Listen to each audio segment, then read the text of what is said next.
സുഹൃത്തുക്കളെ, ഇന്ന് പഴനി മുരുകന്റെ കഥയായാലോ? ഒരിക്കൽ ശിവനും പാർവതിയും തങ്ങളുടെ മക്കളായ ഗണപതിയോടും മുരുകനോടും ഒരു ദിവ്യജ്ഞാനഫലം കാണിച്ചു. ലോകം മുഴുവൻ ചുറ്റി ആദ്യം വരുന്നവനെ ഈ ഫലം എന്നു പറഞ്ഞു. മുരുകൻ ഉടനെ തൻ്റെ മയിൽവാഹനത്തിൽ ലോകം ചുറ്റാൻ പുറപ്പെട്ടു. പക്ഷേ ഗണപതി ശാന്തമായി തൻ്റെ മാതാപിതാക്കളെ 3 തവണ ചുറ്റി നിന്നു പറഞ്ഞു, മാതാപിതാക്കളാണ് എൻ്റെ ലോകം, അവരാണ് എൻ്റെ എല്ലാം. ഇതിൽ സന്തുഷ്ടരായ ശിവനും പാർവതിയും ജ്ഞാനഫലം ഗണപതിക്ക് നൽകി. ലോകം ചുറ്റി തിരിച്ചു വന്ന മുരുകൻ്റെ ഹൃദയം തകർന്നു. എല്ലാം ഉപേക്ഷിച്ച് അവൻ തെക്കോട്ട് നടന്നു.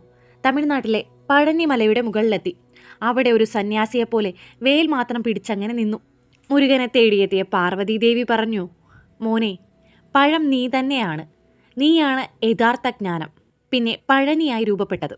പക്ഷേ ഏറ്റവും വലിയ അത്ഭുതം ഇതിനു ശേഷമാണ്. പഴനി മുരുകൻ്റെ വിഗ്രഹം ഒരു സാധാരണ കല്ലിലല്ല കൊത്തിയിരിക്കുന്നത്.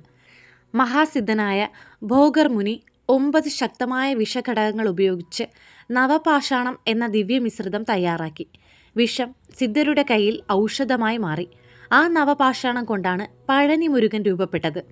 വിഗ്രഹത്തിനൊഴിക്കുന്ന പാൽ, പഞ്ചാമൃതം, തീർത്ഥം എല്ലാം ഔഷധ ഗുണമുള്ളതാകുന്നു എന്നാണ് വിശ്വസിക്കപ്പെടുന്നത്.